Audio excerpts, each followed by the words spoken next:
My parents made me homeless at 18 when they sold our house. They wanted to travel. After 5 years, my mother came to me and burst into tears, saying that my dad had cheated. I laughed in her face. I, 23M, lost my home and was cut off by my parents when I was 18, almost 5 years ago.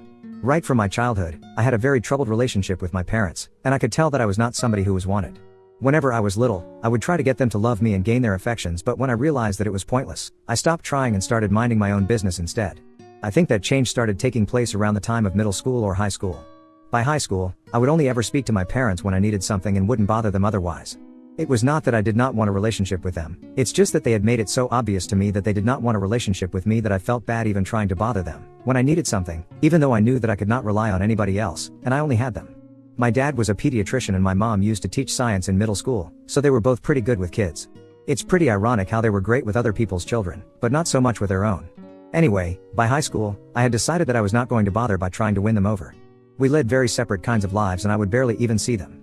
My dad would come back from home pretty late, and even though my mother would come back home around the same time as I did, we would not talk to each other. We did not even have any and just stayed in our own rooms. I'm not even kidding, it was like sharing a house with strangers, to be honest. We had the absolute bare minimum of interactions, and that was it. I also knew that for college, I would have to find my own way because, on my 18th birthday, they had made it very clear to me that so far, they had been there for me because, well, it was legally necessary for them to do so. But now, since I was no longer a minor, I had to start making my own way in life, and they made it sound like they were encouraging me to be independent, but I knew what it really was about. They just wanted me to stop depending on them. They couldn't care less about whether I was independent or not. I hadn't applied to any colleges at that point, since I had decided to take a gap year to try to build some capital. I knew that I would need money to survive, and until I had that, I couldn't even dream of going to college. So after I turned 18, I started looking for jobs, and soon enough, I started working at a local supermarket. I did not get paid much, but it felt nice to finally earn something for myself.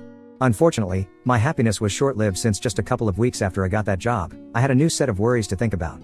Shortly after I got the job, my parents announced to me that they were selling the house, and I needed to start looking for a place.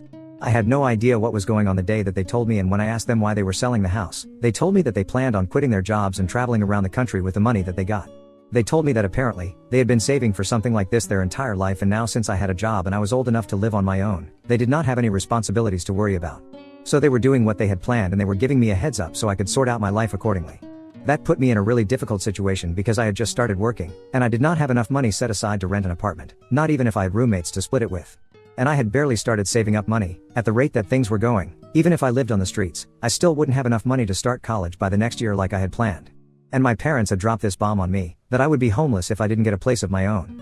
I tried to talk it out with them and requested them not to sell the house and just put their plans on hold for at least a few months, so I would have enough time to prepare myself and move out, but they were very stubborn and did not care about what I was going through. They told me that they had waited for this long enough, they were not putting off any of their plans anymore, and now, what I was going to do was my problem and not theirs. My mother told me, "You are an adult now and we don't need to take responsibility for what you do anymore.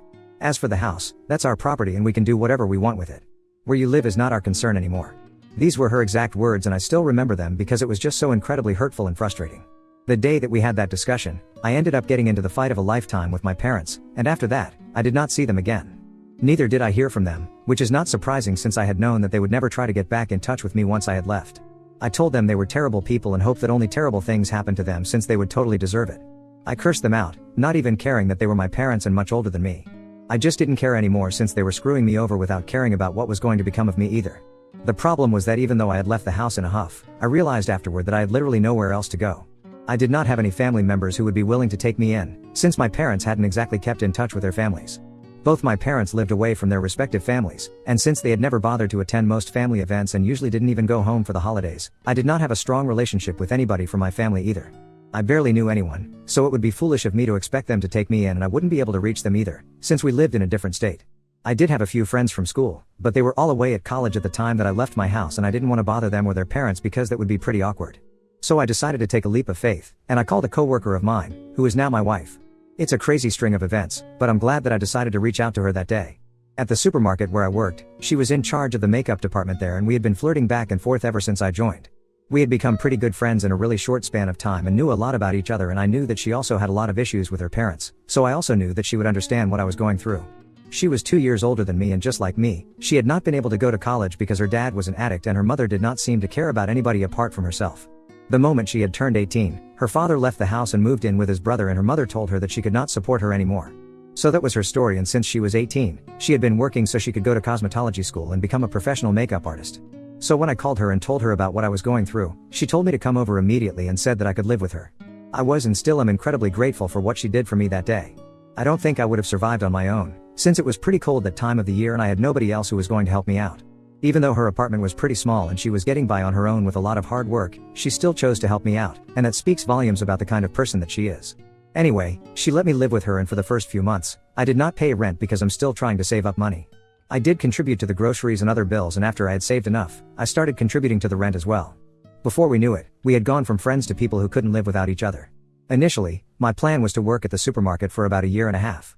But after cutting ties with my parents and realizing that I didn't even have a place to stay, I started working harder, and I'm still working there, but in a much better position.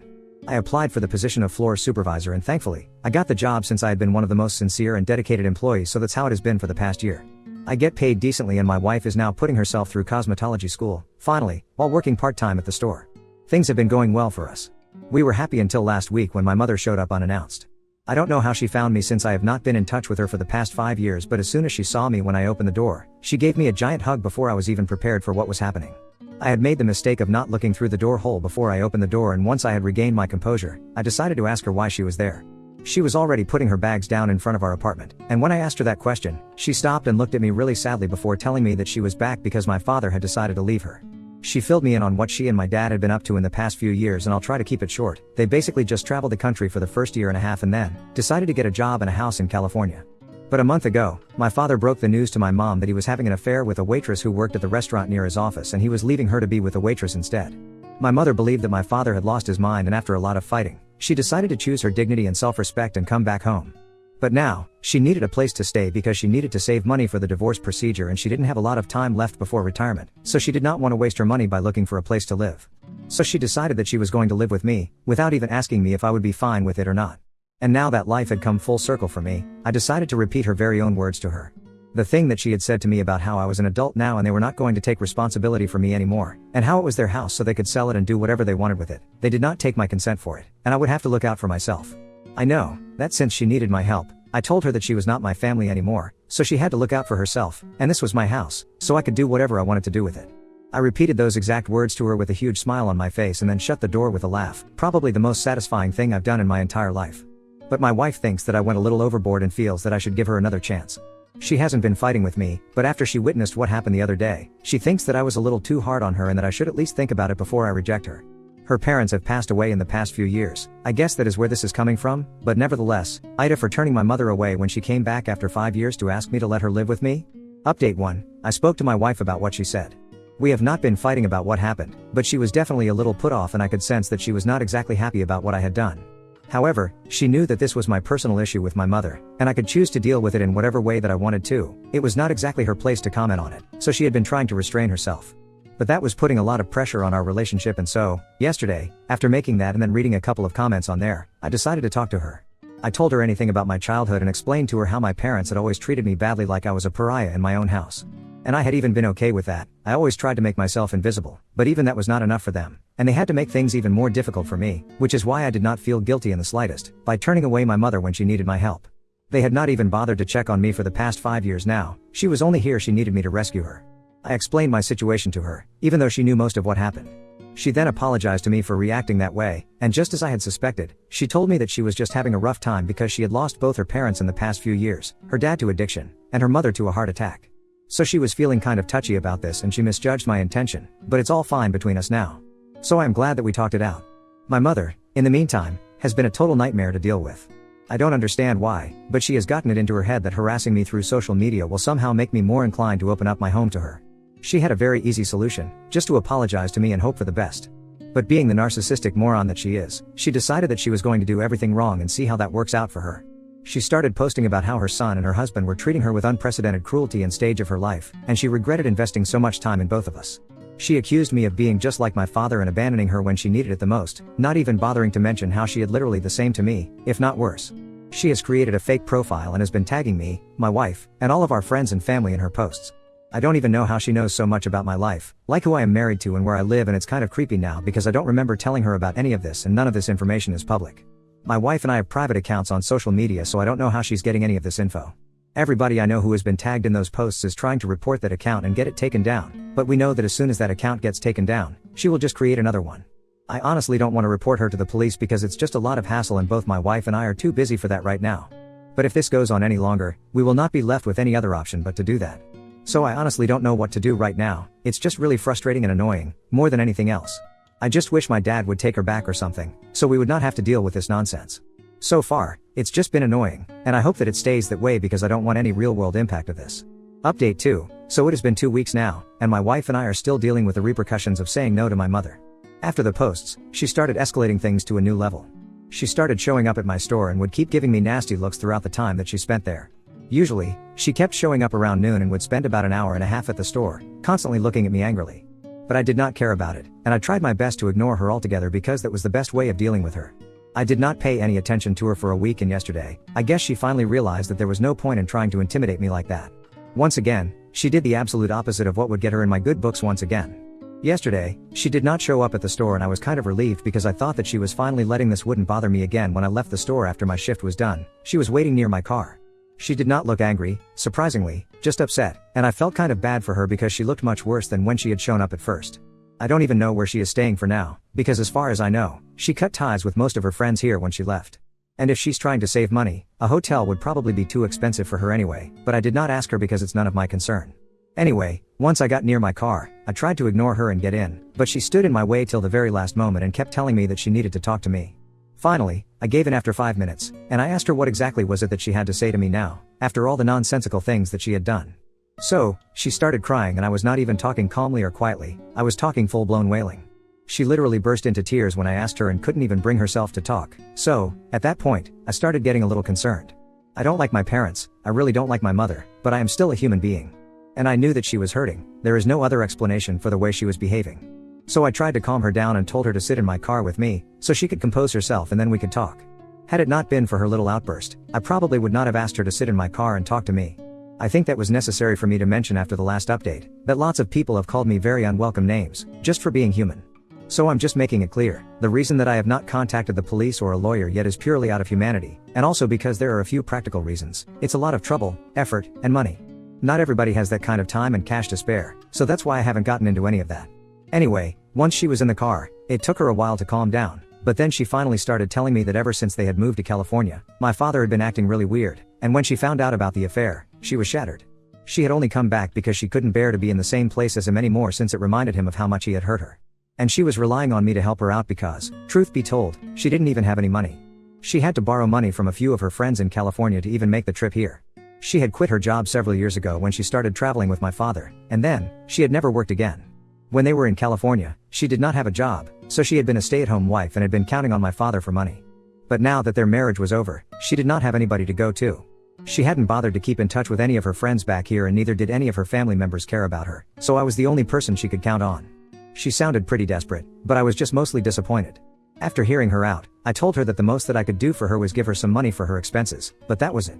Under no circumstances was I ever going to agree to let her stay in my house with me. I did not trust her enough for that, and after everything that she had put me through, she had no reasonable right to expect such things from me either. When I said that, she got really mad at me and told me that she didn't even want my help anymore. Then she got out of the car, and slammed the door shut with more force than what it required, to make sure that I knew that she was upset. And then, she walked away. Today, when I went to work, she did not show up even once, and I'm beginning to think that she has finally received the message and is going to stay away from us now. Or at least I hope that's the case because I'm really exhausted and I don't want to deal with this anymore. Update 3, my mother has not tried to contact me for almost a month now and I think she has finally left. I don't know exactly where she is, but at least I found out how she was able to get all of my information.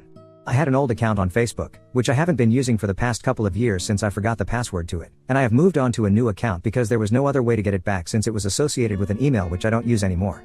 So I started anew with this new account, but unfortunately, that last one was a public account, and I am assuming that that's where my mother got most of her information from. I had tagged my friends in their photos, which I had posted on that account, which is where she got those accounts from, and a lot of pictures of me in front of our apartment, and I hadn't bothered to censor anything, so I think that's how she found out where I was living. I didn't do anything about it because there was no point, since now she already knows certain things about me and I'm pretty positive that she will not try to get back in touch with me again. She has tried her hand at it and has realized that it is pointless, so she will not waste any more time here. I don't know what she is up to now because I haven't talked to her in quite some time and I really want to keep it that way. I don't want her to reach out to me at all. Do I hope that she's doing okay? Yes, of course I do. I am still a human being, above all else, and my personal grudges against her aside, I don't want anything bad to happen to her. But I don't want her anywhere around me, is what I mean. A few of her friends had reached out to me a couple of weeks ago, and they told me that after I had turned her down, she had reached out to them to ask for help, but they had not responded to her either. And there was no reason for them to do so either because she had snubbed them for so many years when it was they who were trying to talk to her and keep in touch. So now, when she needs them, they don't really need to step up as her friends. They told me that she had been living in a motel, a little out of town, for the past few weeks, that she had been here since she had mentioned it in her messages, but now, she had blocked all of them. So they were assuming that she was gone now and did not need their help anymore. Let's see what happens now, because I know for a fact that she will definitely try to reach out again when the divorce procedure actually starts. Update 4. So, big news here. It has been almost a year since I last spoke to my mother. I was actually pretty surprised that so many months had passed, and she did not try to talk to us because as far as I was concerned, I thought that she was getting a divorce. And since, as she claimed, she did not have any money, I was really confused as to how she was going to pay for the lawyer. But then, recently, I heard from a few of my family members that apparently, she and my father were back together again. I was really shocked because my mother had been really torn up about how my father had betrayed her the last time that we met. And now, all of a sudden, they were back together. That just didn't make any sense to me. I had met a few relatives at a cousin's wedding, which is how I got to know this. My parents, like usual, did not attend. But I really wanted to know how exactly they had gotten back together, so I decided to speak to some of my aunts. Even though I'm not very close to them, I really wanted to get to know more of this gossip. And they were really good at this, so they told me exactly what had happened. Apparently, a couple of weeks after my mother had gone back to my father, she had given him an ultimatum and told him that he could either file for a divorce, since he hadn't done that yet, or she would do it herself, and she would make sure that she did not spare him in the process. Thankfully, for the two of them, my father had tried to talk to that waitress about marriage and had told her that he had left his wife for her. And the funniest bit is that she wasn't even interested in him like that. She was actually sleeping with a lot of other guys as well. My father just happened to be one of those idiots who had fallen for her, and once she cleared that up for him, he ended that relationship and, well, long story short, that's how my parents ended back up together. I am really happy for them since they deserve each other. Had they separated and ended up with other people, they would have probably ended up traumatizing the other ones for life, and nobody deserves to go through something like that. So it's better that they stick together. My wife and I had a great laugh over this, and I guess things ended up going pretty nicely for the two of them have become the laughing stock of the family, and that's precisely what I had expected from them.